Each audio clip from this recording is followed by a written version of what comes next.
Bagaimana jika harga sebuah kehormatan lebih rendah daripada harga diri orang lain?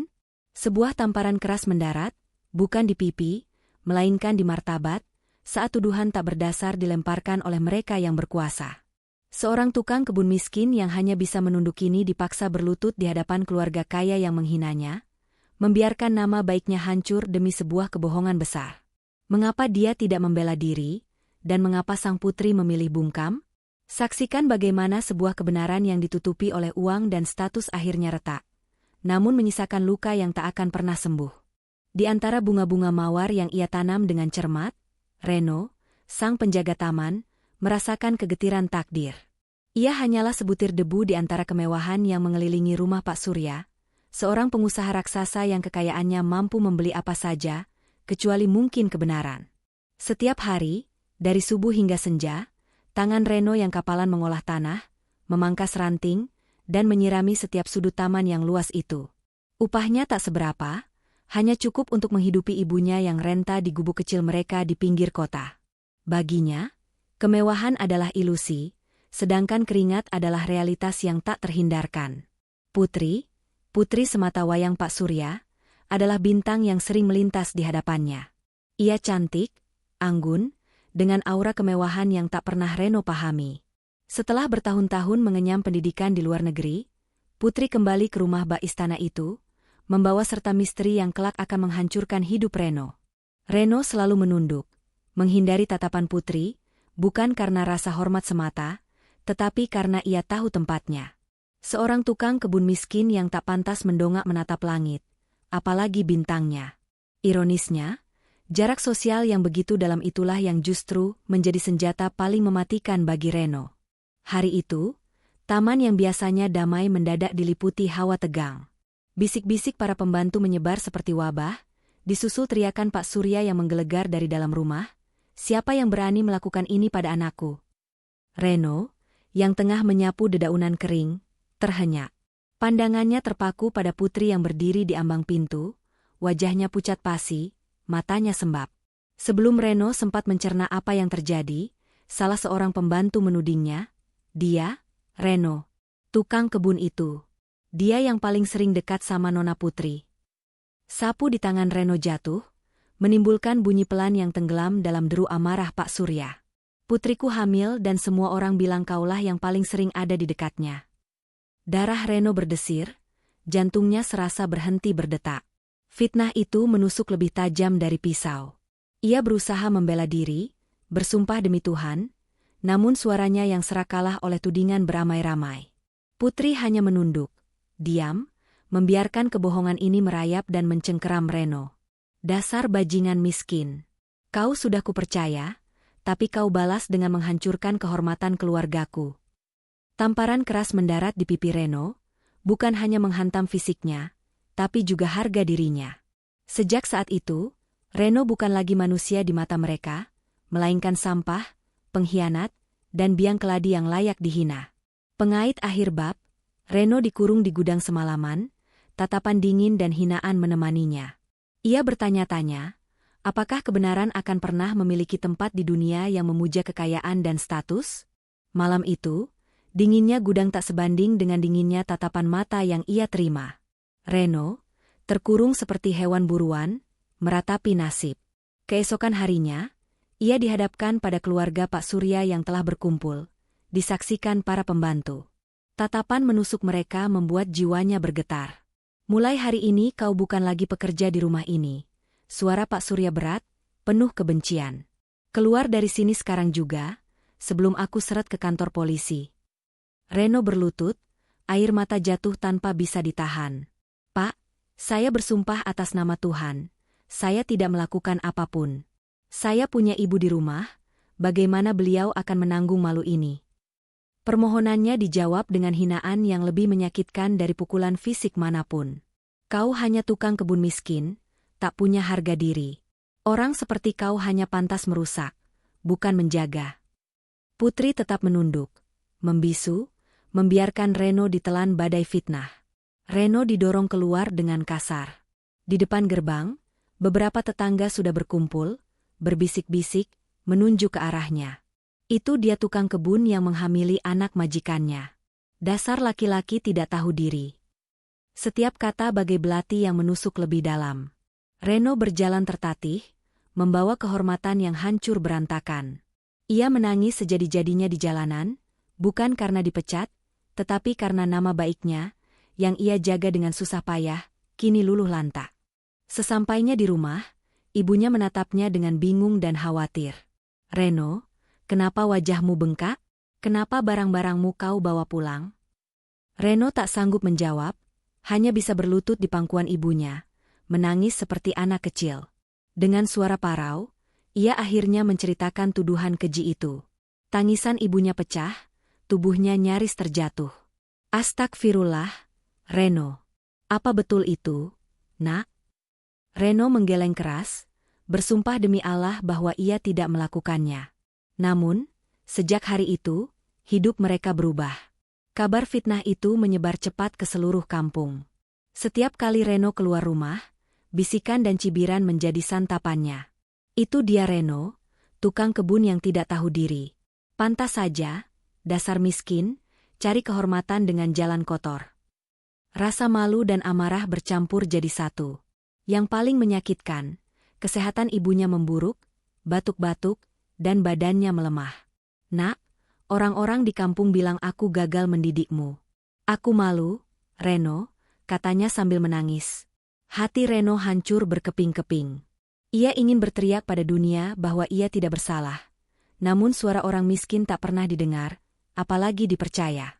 Malam-malamnya dipenuhi doa dan air mata, berharap kebenaran akan terbongkar, meski ia tak tahu bagaimana caranya. Ia mendatangi rumah Pak Surya lagi, memohon kesempatan bicara, namun diusir kasar oleh satpam. Kenalan-kenalan yang ia hubungi memilih diam, takut melawan keluarga kaya itu. Ketika mencoba melapor ke polisi, ia disambut tawa sinis. "Reno, kau cuma tukang kebun. Mana mungkin kata-katamu bisa menandingi keluarga besar itu?" Dunia seolah menutup pintu rapat-rapat di hadapannya. Malam-malam setelah pengusiran itu adalah neraka bagi Reno. Nama baiknya hancur, ibunya sakit, dan ia tak lagi memiliki pekerjaan. Namun, di tengah keterpurukan, tekadnya untuk membuktikan kebenaran justru semakin menguat. Ia tahu, menyerah berarti membiarkan fitnah itu menang telak. Dengan tangan gemetar, ia mulai menuliskan setiap detail kejadian yang ia ingat, tanggal, waktu, bahkan perkataan setiap orang. Catatan itu adalah senjatanya, harapan bahwa suatu saat akan berguna. Ia juga memberanikan diri mendekati beberapa pembantu yang dulu bekerja bersamanya. Kebanyakan menunduk, takut bicara. Mereka semua tahu kekuatan uang Pak Surya. Namun, di antara ketakutan itu, sebuah bisikan lirih berhasil menembus dinding kebisuan. "Reno, ada hal yang sebenarnya disembunyikan keluarga itu." Kalimat singkat itu diucapkan oleh seorang pembantu tua dengan tatapan cemas, bagai bara kecil yang menyalakan kembali api harapan di hati Reno. Ia tak tahu apa artinya, tapi ia yakin, kebenaran tidak bisa selamanya ditutupi. Hanya soal waktu. Perjuangannya memang belum membuahkan hasil, namun setidaknya, ia tidak lagi merasa buta. Suatu siang, saat Reno duduk di warung kopi sederhana, melamun dan mencoba menghalau penat setelah seharian mencari pekerjaan yang tak kunjung ia dapat, sebuah tepukan di bahu mengejutkannya. "Reno, kau Reno, kan?" Seorang pria berkacamata berdiri di depannya, wajahnya ceria. Butuh beberapa detik bagi Reno untuk mengenalinya. "Arif? Kau Arif?" tanyanya tak percaya. Arif, sahabatnya waktu SMP, yang kini menjelma menjadi seorang wartawan.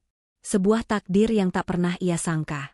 Mereka duduk, berbagi cerita, namun raut wajah Arif berubah serius saat mendengar kabar fitnah yang menimpa Reno. "Ren, aku dengar kabar tentangmu soal putri majikanmu itu. Apa benar?" Reno menarik napas panjang, menunduk. "Arif, demi Tuhan, itu fitnah.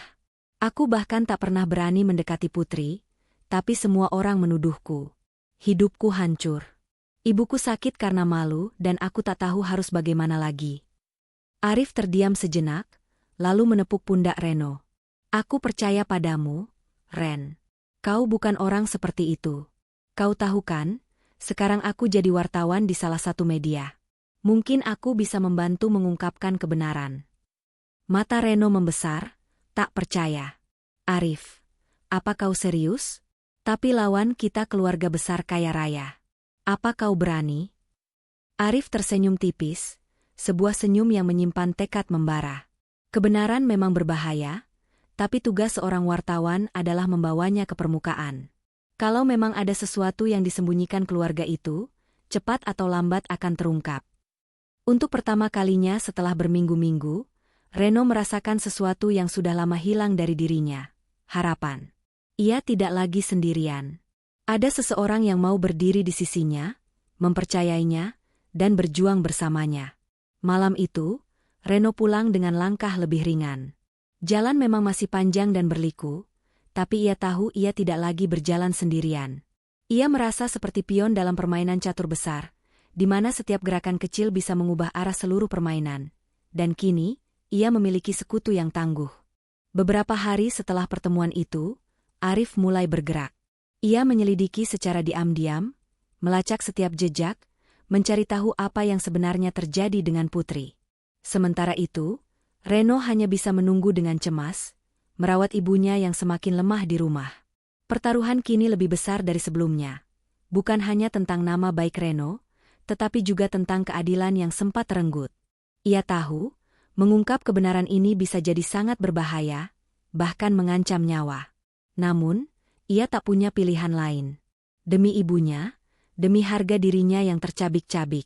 Malam itu, Arif datang menemuiku dengan wajah serius, membawa sebuah tas punggung kecil. "Ren, aku dapat sesuatu," bisiknya. Mata Reno membesar penuh harap. "Apa itu, Rif?" Arif membuka tasnya dan mengeluarkan beberapa lembar foto hasil jepretan kamera tersembunyi. Foto-foto itu memperlihatkan Putri sedang bertemu dengan seorang pria asing di sebuah hotel mewah. Mereka terlihat akrab, bahkan berpelukan, tanpa peduli tatapan publik. Reno ternganga. "Siapa dia?" tanyanya, suaranya tercekat. Arif mencondongkan tubuhnya, berbicara pelan, "Namanya Bagas. Dia mantan dosen Putri saat kuliah di luar negeri. Dari keterangan seorang karyawan hotel, mereka sudah sering bertemu sejak Putri kembali ke Indonesia." Dan yang lebih mengejutkan, Arif menambahkan, ada yang mengatakan kehamilan itu bukan baru 3 bulan, tapi lebih lama dari tuduhan padamu. Darah Reno berdesir, jantungnya berdetak kencang. Jadi, benar. Ia difitnah. Fitnah yang begitu keji, memakan harga diri dan kesehatan ibunya. Arif mengangguk tegas. "Ya, mereka menutup-nutupi aib keluarga dengan menjadikanmu kambing hitam. Kau dipilih karena kau lemah, miskin, dan tak punya daya lawan." Reno terdiam lama, air matanya jatuh, bukan hanya karena sedih, tapi juga karena amarah yang membara. Semua penderitaan, semua hinaan, semua sakit hati ibunya ternyata karena sebuah kebohongan besar yang dijaga rapat-rapat demi menjaga nama baik keluarga kaya itu. "Ren," Arif menatapku dalam-dalam, "aku sudah menyiapkan bukti lain. Rekaman percakapan antara Putri dan Bagas. Aku yakin sebentar lagi semuanya akan terbongkar." Reno mengepalkan tangan. Ada rasa lega, tapi juga getir yang mendalam. Lega karena kebenaran mulai terlihat. Getir karena ia harus menanggung penderitaan begitu lama hanya karena kemiskinannya. Malam itu, Reno sadar kebenaran memang bisa ditutupi sementara, tapi tidak selamanya. Dan kini, tembok besar kebohongan itu mulai retak. Hari itu, hari yang tak pernah Reno lupakan, Arif menepati janjinya. Ia menyiapkan sebuah artikel lengkap dengan foto-foto, rekaman percakapan, dan kesaksian orang-orang yang tahu hubungan Putri dengan Bagas. Bukti-bukti itu cukup kuat untuk membuka mata siapapun yang masih meragukan kebenaran. Namun, sebelum berita itu diterbitkan, Arif mengajak Reno menemui langsung keluarga Pak Surya. "Reno, kau berhak mendapat pengakuan di depan mereka," kata Arif. "Aku akan ikut bersamamu." Mereka melangkah menuju rumah megah itu, gerbang yang dulu menolak kehadiran Reno, kini terbuka kembali. Satpam hanya bisa terdiam ketika Arif menunjukkan identitas persnya. Di ruang tamu, Pak Surya duduk bersama istrinya. Wajah mereka kaku ketika melihat Reno. "Kenapa kau kembali, Reno? Kau belum puas menodai keluarga ini, bentak Pak Surya. Reno hampir goyah, namun Arif maju selangkah, meletakkan sebuah map di meja. Pak Surya, sebelum Anda menuduh lagi, sebaiknya lihat dulu ini. Pak Surya membuka map itu dengan tangan gemetar. Di dalamnya, terpampang jelas foto-foto Putri dan Bagas, bukti pengkhianatan yang selama ini ia tutupi dengan amarah. Kemudian, Arif memutar rekaman suara. Suara Putri terdengar jelas. Bagas, aku takut ayah tahu. Bagaimana kalau nanti kandungan ini ketahuan? Ayah bisa marah besar. Ruangan hening seketika. Wajah Pak Surya memucat pasi. Istrinya menutup mulut dengan tangan, air mata mulai jatuh tak terbendung. Reno hanya berdiri di sana, menahan rasa sakit yang kembali menyuak, bercampur dengan kelegaan yang hampa. Setelah semua penderitaan ini, ternyata inilah kebenarannya. Bukan ia, bukan tukang kebun miskin yang mereka hina, melainkan orang lain yang mereka lindungi mati-matian demi menjaga nama baik keluarga. Ini adalah pengkhianatan moral, sebuah cerminan betapa harga diri orang kaya lebih berharga daripada keadilan bagi yang lemah. Tak lama kemudian, Putri turun dari lantai atas, matanya sembab, langkahnya gontai. Ia berlutut di depan ayahnya, air mata membanjiri pipinya. Ayah, maafkan aku. Semua benar. Reno tidak bersalah. Semua ini salahku. Reno tertegun. Air matanya ikut jatuh. Kata-kata itu seolah mengangkat beban besar dari pundaknya, namun pada saat yang sama, hatinya terasa hancur. Untuk membersihkan namanya, ia harus menyaksikan seorang gadis mengakui kebohongan pahit di depan keluarganya, di hadapan kehancuran martabat yang begitu nyata. Pak Surya menatap Reno lama, tatapannya kini dipenuhi penyesalan yang mendalam. Namun, Reno hanya bisa berkata pelan, "Pak, saya sudah bilang sejak awal. Saya cuma tukang kebun, tidak mungkin saya menghamili putri Bapak." Ia lalu menunduk, meninggalkan rumah itu dengan langkah berat. Kebenaran memang akhirnya terungkap, namun luka di hati ini terlalu dalam untuk sembuh begitu saja.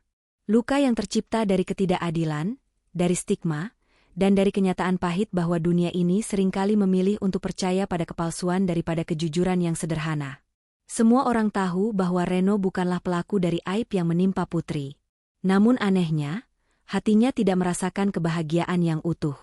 Justru ada luka yang semakin dalam, luka yang tak akan mudah hilang. Ia memang dibersihkan dari fitnah, tapi bekas hinaan itu masih menempel di tubuhnya, bagai tato yang tak kasat mata. Setiap kali ia melewati jalanan kampung, ia tetap merasakan tatapan sinis. Meski kini mereka diam, bagi orang miskin sepertinya, fitnah lebih cepat dipercaya daripada kebenaran.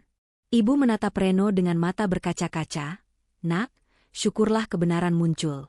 Ibu percaya dari awal, tapi luka ini, Reno, biarlah jadi ujian kita." Suaranya bergetar, namun di matanya ada keteguhan yang menguatkan Reno. Arif menepuk bahu Reno. "Ren, sekarang kau bebas. Kau bisa memulai hidup baru. Jangan biarkan masa lalu menghancurkanmu." Reno tersenyum tipis padanya. Meskipun dalam hati ia tahu, memulai lagi bukanlah hal mudah. Ia berdiri di depan rumah reotnya, menatap langit malam. Angin membawa kembali semua kenangan pahit. Saat ia diusir, saat ia dihina, saat ibunya jatuh sakit karena malu. Semua itu tak bisa dihapus begitu saja. Tapi satu hal yang ia pelajari dari semua ini, kebenaran memang bisa dipadamkan sementara, tapi tak akan pernah mati. "Aku cuma tukang kebun," bisiknya pada diri sendiri. "Tapi setidaknya aku masih punya harga diri, dan itu tak bisa dicuri siapapun." Malam itu, Reno berjanji pada dirinya sendiri.